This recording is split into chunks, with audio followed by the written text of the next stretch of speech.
그 실력이 알려진 유능한 목수 한 사람이 있었는데 그에게 아주 부자 친구가 있었습니다. 이 부자 친구는 자본을 대고 이 목수인 친구를 통해서 많은 집을 지어서 팔곤 했습니다. 이 부자 친구가 사실 이 목수 친구의 매니저 역할을 하고 있었던 셈입니다. 꽤 많은 세월이 지나간 어느 날 부자가 이 목수 친구에게 부탁을 했다고 합니다. 이제 이번에 마지막 부탁일세, 마지막으로 멋진 단독주택 집 하나 잘 지어주게.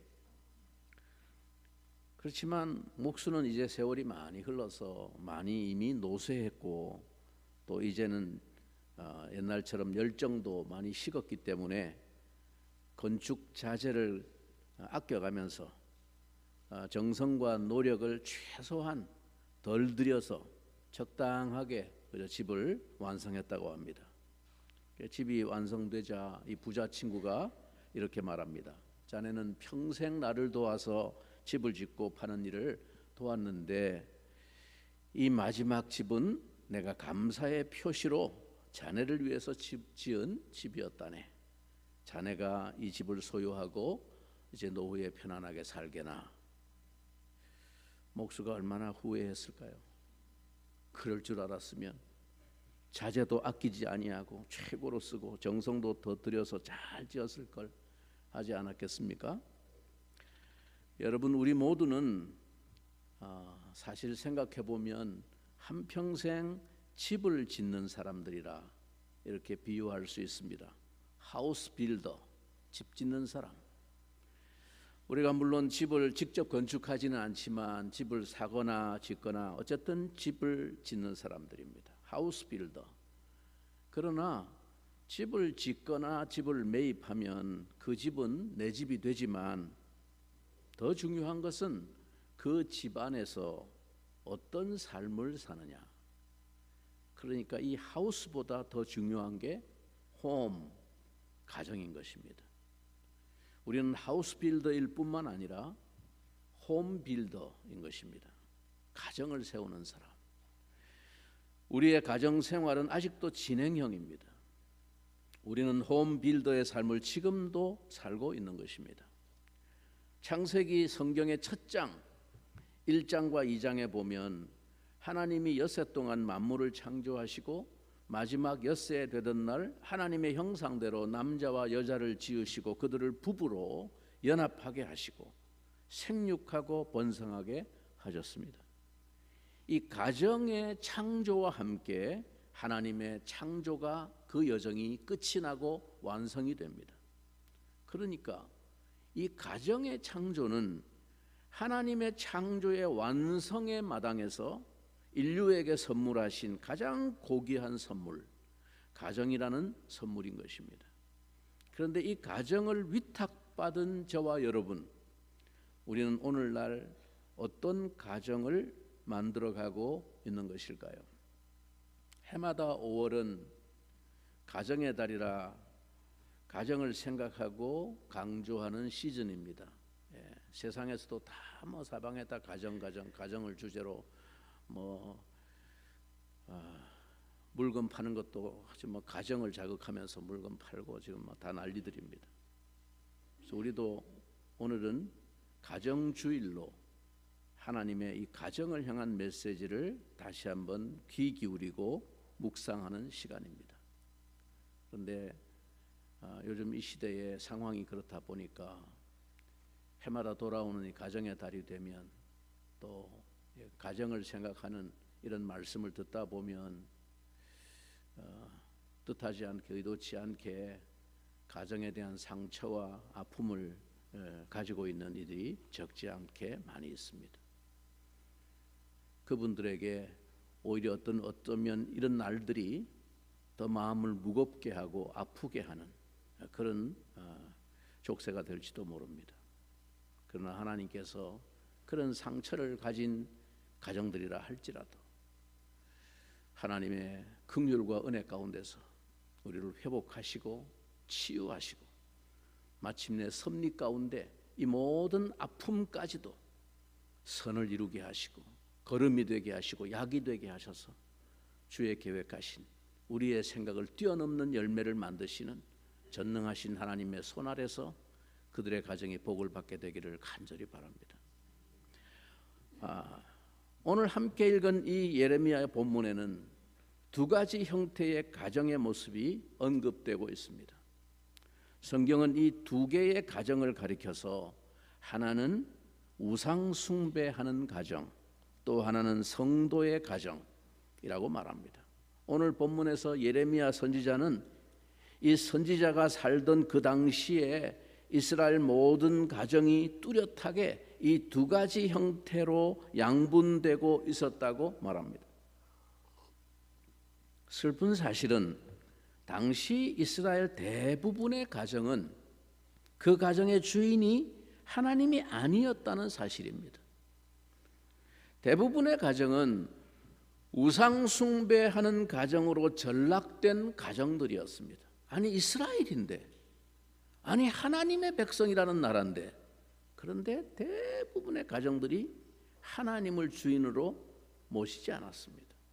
지극히 작은 소수의 가정만이 여호와 하나님을 주인으로 삼은 진짜 성도의 가정이라 할 수 있었습니다.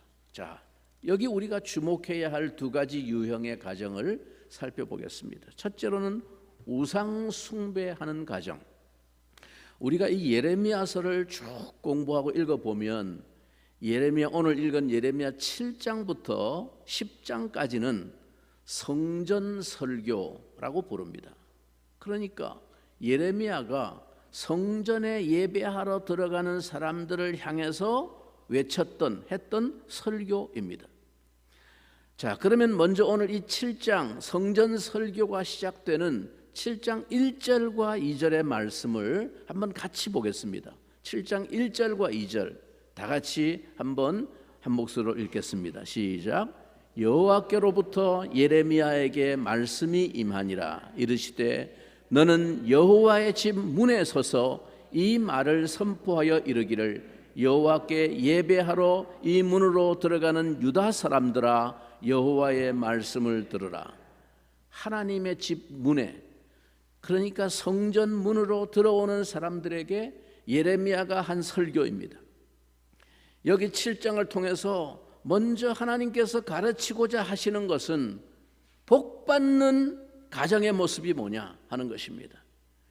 하나님의 축복을 받고 있는 가정, 그러나 동시에 유다 땅의 많은 가정들에게서 복받을 수 없는 우상 숭배가 행해지고 있음을 경고하고 계십니다. 자, 오늘 우리들의 가정은 어떤 모습일까요? 먼저 예레미야 우리 7장 9절과 10절 말씀 하나님의 경고를 다시 한번 읽어봅니다.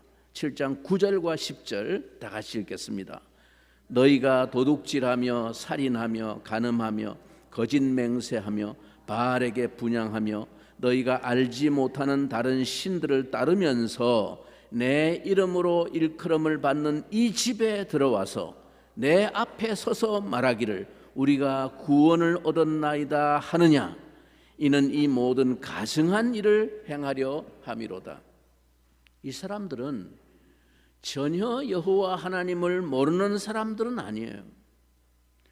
하나님 집 안에 예배하러 들어와서 성전에 들어와서 예배를 하는 사람들입니다. 그러나 동시에 바깥에 나가서는 또 바알을 숭배하는 것입니다. 또 하나님이 경고하신 악행들에 가담하고 있었던 것입니다. 그러니까 성전 예배자들의 모습은 갖추고 있었지만 그들은 실제로는 바알을 숭배하고 거짓된 신을 따르면서도 성전의 예배에만 형식적으로 참여하고 있었던 사람들, 그들을 향한 하나님의 경고의 말씀입니다. 우리가 오늘 읽은 본문 바로 16절부터 본문은 이러한 위선자들을 위해서는 기도도 할 필요가 없다라는 이 가혹한 말씀으로 시작이 됩니다. 자, 16절 17절 말씀 오늘 본문 말씀입니다. 다 같이 한번 읽겠습니다. 그런즉 너는 이 백성을 위하여 기도하지 말라. 그들을 위하여 부르짖어 구하지 말라. 내게 간구하지 말라. 내가 내게서 듣지 아니하리라. 너는 그들이 유다 성읍들과 예루살렘 거리에서 행하는 일을 보지 못하느냐?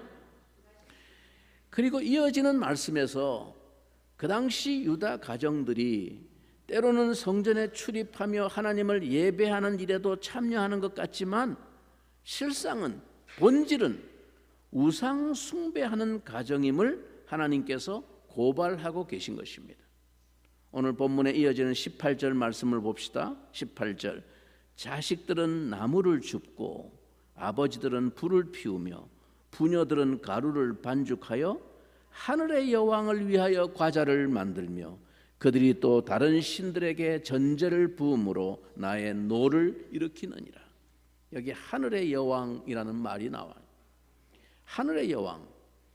이 하늘의 여왕에 대해서는 성경학자들이 여러 견해가 있습니다마는 대체로 이 하늘의 여왕신, 이것은 요즘 뉴스에 초점이 되고 있는 이란, 또 이라크 이런 나라들이 있는 옛날 고대 메소포타미아의 신화에 등장하는 가장 오래된 여신 이슈타르입니다. 이 이슈타르를 당시의 사람들은 하늘의 여왕이라고 부르고 섬겼습니다. 그 신이 가나안 땅, 이스라엘 백성들이 살고 있는 가나안 땅까지 왔습니다. 그래서 이 여신을 가나안에서는 주로 아세라라고 불렀습니다. 바알과 짝을 이룬 아세라 혹은 아스타롯 이런 이름들이 성경에 나옵니다. 물론 조금 기원이 다르지만 다 같은 개념에 혼합되어져서 이슈타르 신을 섬기던 그 풍습이 전 지역에 다 지역과 문화마다 조금씩 이름은 다르지만 그렇게 섬겨지고 있습니다. 이 하늘의 여신 여왕신에 대한 경고가 나중에 가면 예레미야의 후반기 44장에 또 나오는데 예레미야 44장 17절 18절 말씀 여러분 한번 들어보십시오. 우리 입에서 낸 모든 말을 반드시 실행하여 우리가 본래 하던 것 곧 우리와 우리 선조와 우리 왕들과 우리 고관들이 유다 성읍들과 예루살렘 거리에서 하던 대로 하늘의 여왕에게 분향하고 그 앞에 전제를 드리리라.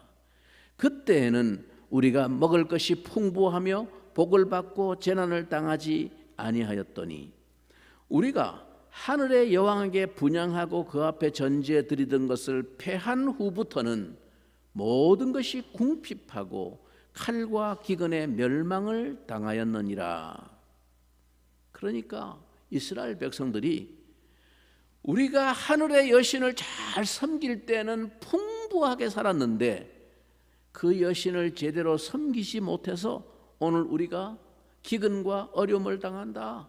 이렇게 말하는 겁니다. 이 이슈타르 여신은 일반적으로 풍요의 여신, 다산의 여신, 그 자식을 많이 낳게 해주는 여신, 행운의 여신으로 통했습니다.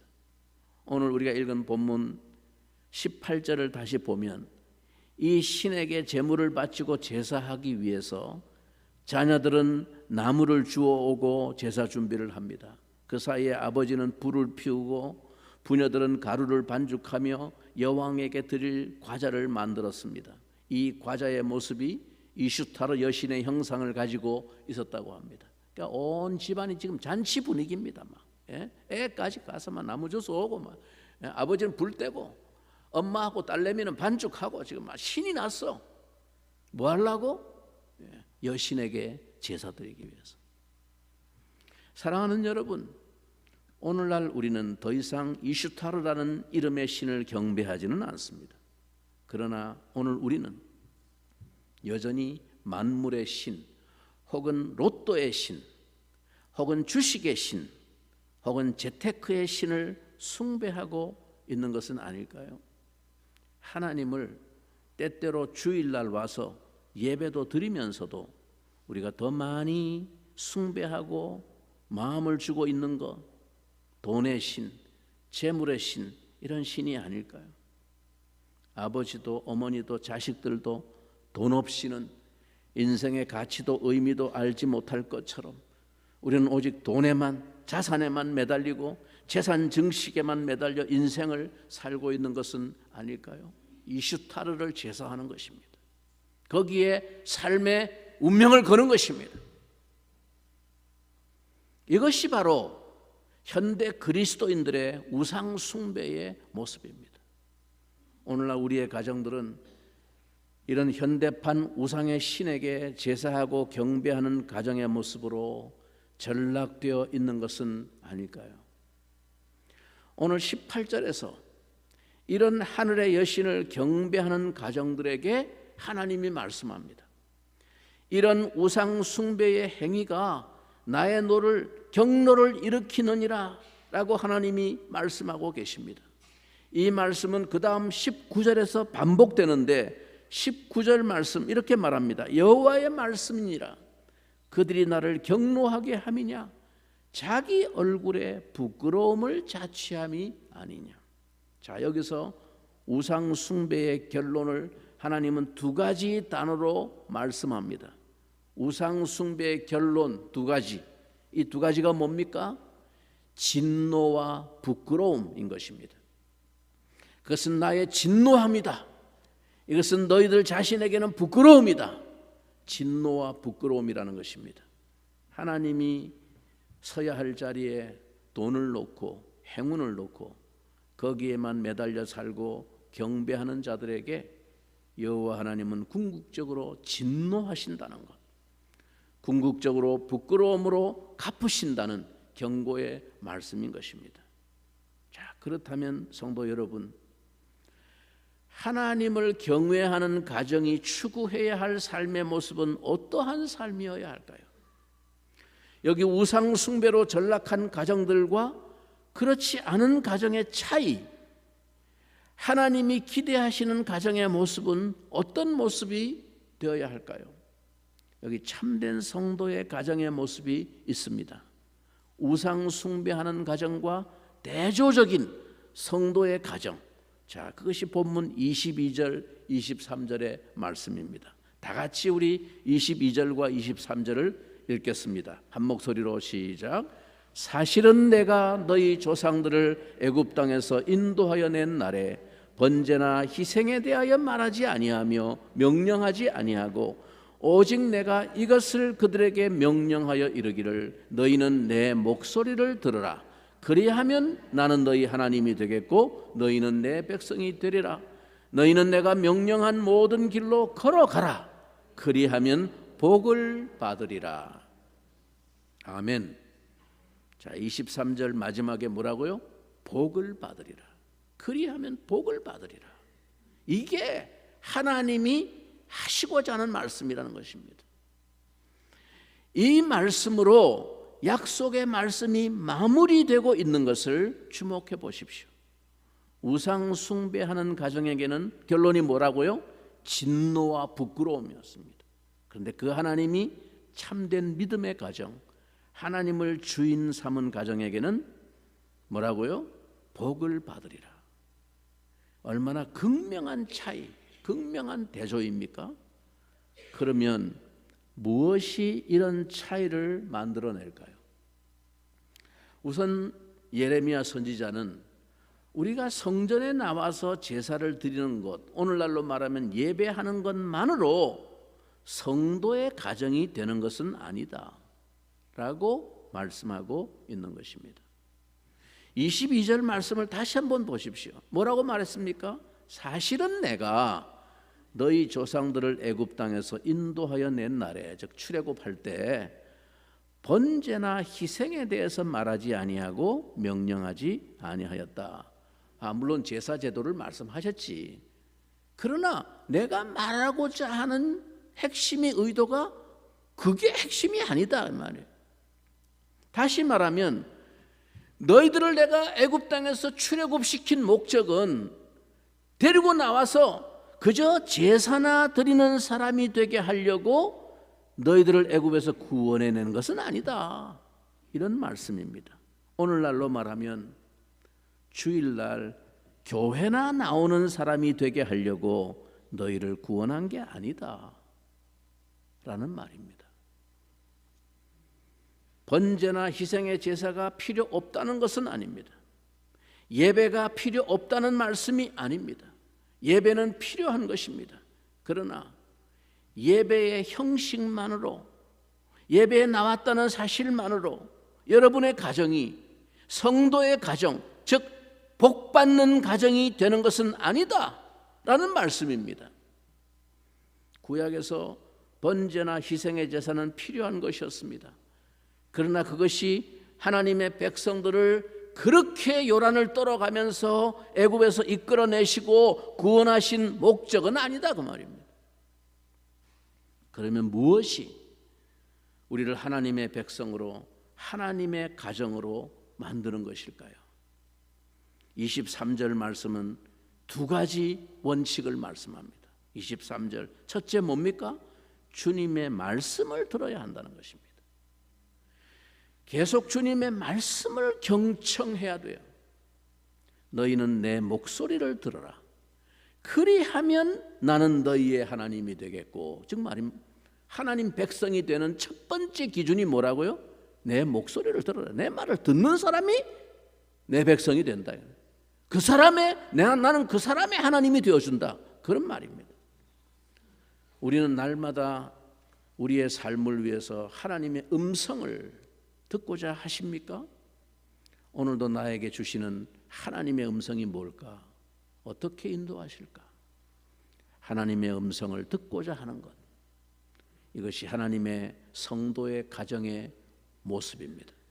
하나님의 말씀을 듣는 것, 해도 좋고 안 해도 좋은 것이 아닙니다. 반드시 해야 됩니다. 말씀을 들어야 됩니다. 그래서 소위 예수님의 이 처음 제자들, 즉 사도들의 시대가 지나가고 그 다음 시대를 속사도 시대, 혹은 그들이 사막에 나가서 많이 수도 생활을 했기 때문에 사막 교부 시대 이렇게 부르는데, 그 시대가 되면서 그 당시 그리스도인들에게 가장 중요한 것이 뭐냐? 가장 중요한 삶의 초점이 뭐였냐? 네, 그들은 소위 이 사막 교부들이 사막에 들어가서 기도하고 하나님의 말씀을 붙잡았던 사람들이 최고의 도구로 생각했던 것을 라틴어로 렉치오 디비나라고 말합니다. 번역하면 거룩한 독서라는 말입니다. 렉치오 디비나. 종교개혁자들도 삶의 좌우명으로 삼았던 슬로건 중에 하나입니다. 독서, 거룩한 독서. 거룩한 독서가 뭐겠어요? 물론 좋은 책 읽는 것도 포함될 수 있겠지만 무엇보다 하나님의 말씀을 읽는 것. 이건 그저 세상의 많은 지식을 위한 책을 읽는 것과는 구별되는 의미에서 렉치오 디비나, 렉치오라는 말은 듣는다는 것입니다. 디비나라는 것은 거룩하다, 신성이라는 뜻입니다. 거룩한 말씀을 읽는 것입니다. 성경 말씀에 귀를 기울이는 것입니다. 여기에 사활을 걸었습니다.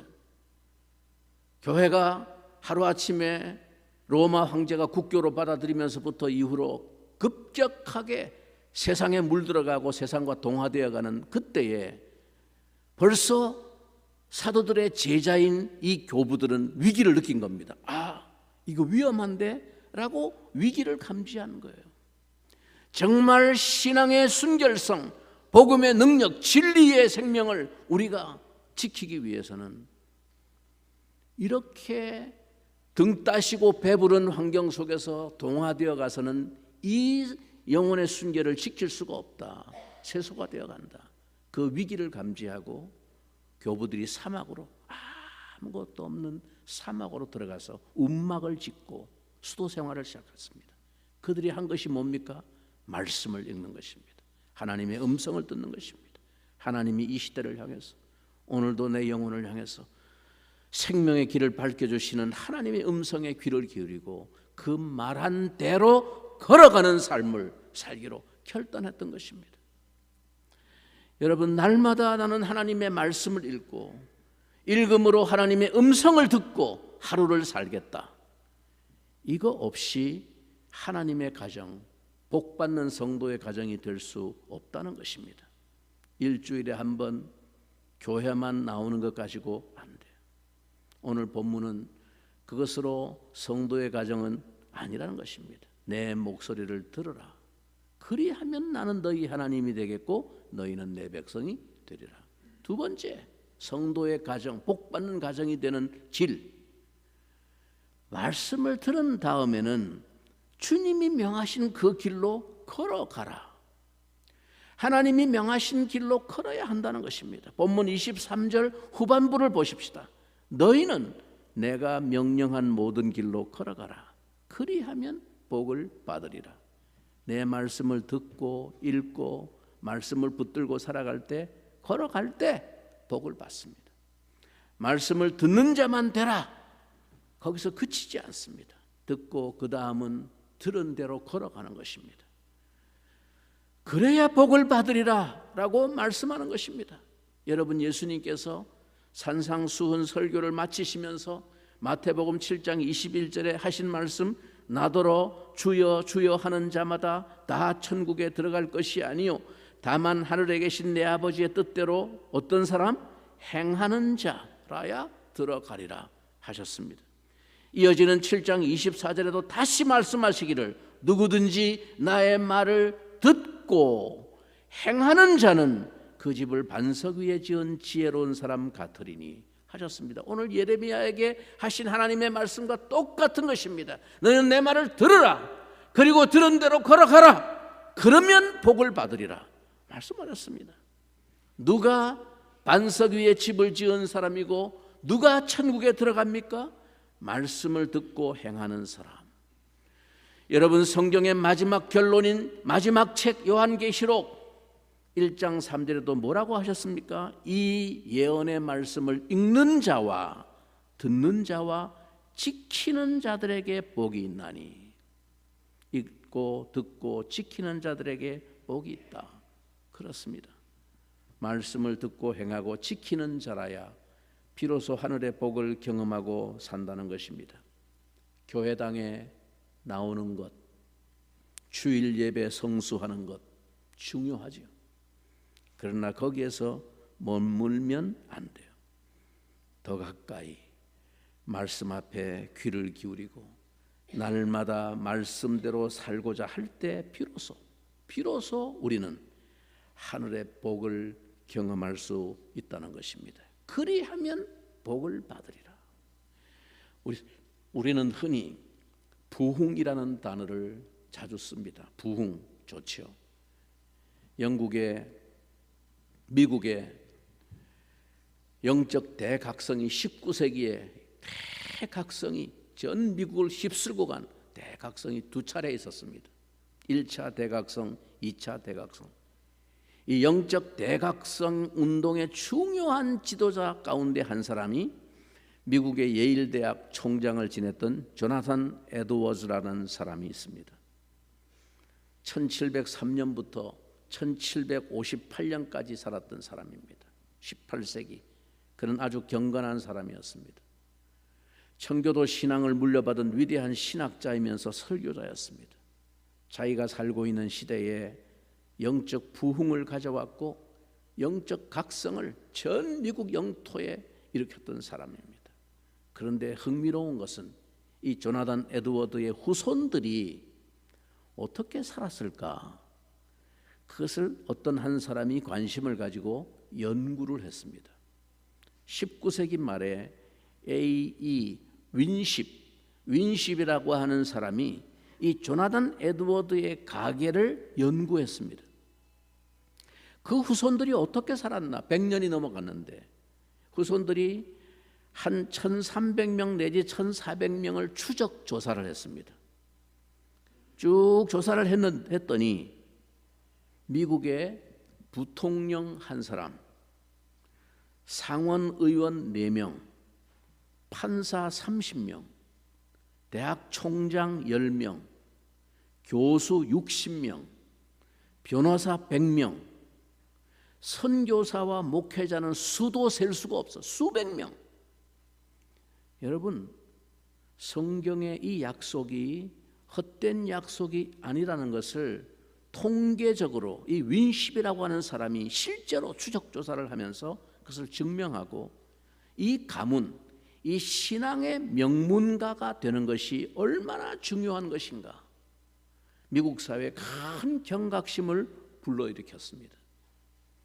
세속화되어가는 20세기, 21세기에 거대한 교회의 쇠락과 함께 이 윈십이 이 통계 자료를 발표하면서 큰 반향을 불러일으켰습니다. 한 사람의 믿음, 한 사람의 경건은 한 시대를 넘어 여러 세대에 걸쳐 거룩한 영향을 끼칠 수가 있다는 사실입니다.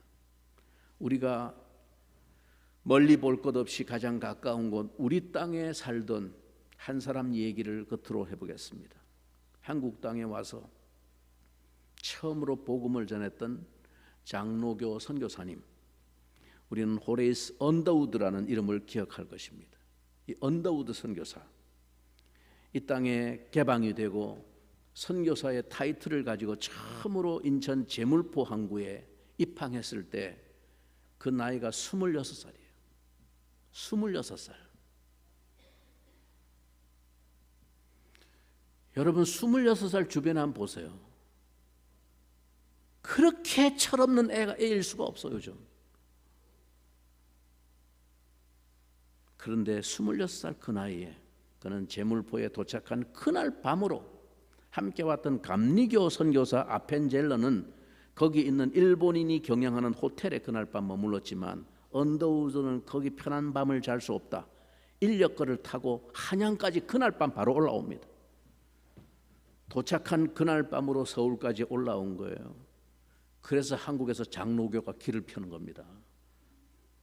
감리교 출신들 여기 계십니까? 제가 뭐 감리교를 비하하자고 하는 게 아니라 약간 우스갯소리로 그냥 한 얘기예요. 어쨌든 언더우드는 그날 밤 호텔에서 자지 않고 바로 한양까지 올라왔습니다. 1년 전에 아무것도 없는 맨손으로 사역을 시작했는데 1년 전에 고종 황제로부터 우리 땅 조선에 와서 교육과 의료 선교는 해도 좋다라는 허락을 받았기 때문에 조선 땅에 한 해 전에 와 있었던 미국 공사를 통해서 그 허락 내용을 전달받고 선교사로 바로 들어온 거예요. 그래서 언더우드의 사역이 시작됩니다. 이 언더우드 선교사 호레이스 언더우드를 통해서 이 땅에 어떤 일이 일어났을까요? 우리 땅에 이 남한 땅, 이북은 막 관두고라도 이 남한 땅 최초의 교회 어딘지 아세요? 저 광화문에 가면 세문안 교회가 있습니다. 세문안 교회 아십니까? 그 교회가 남한 땅 최초로 세워진 교회입니다. 1887년에 세문안 교회가 세워지고 그 다음에 경신중고등학교 아십니까? 예, 우리 아들이 나온 학교입니다. 그 학교가 세워지고 혹시 여러분 연세대학 아십니까? 예, 우리 아들이 연세대학은 다른 사람한테 양보했습니다. 다 이게 언더우드를 통해서 세워진 학교입니다. 언더우드와 함께 일하던 의료 선교사들을 통해서 함께 세워진 병원 어딘지 아십니까? 세브란스. 그리고 그와 함께한 동료들에 의해서 성경 번역이 완성이 되었습니다. 여러분 한 사람의 영향 한번 생각해 보세요. 한 사람의 영향.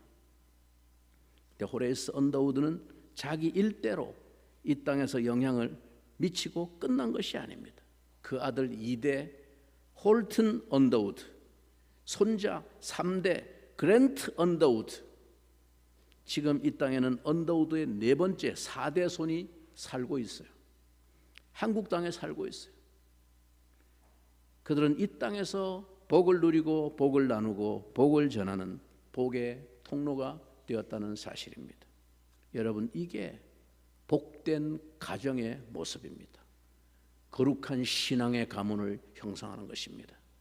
사랑하는 여러분, 여러분과 저는 어떤 가정을 지금 만들고 있는 것일까요? 아이고 뭐 자자손손 선교사 되고 고생하고 희생하면서 사는 게 그게 복이라면 난 그냥 안 할래요. 그런 생각이 드십니까?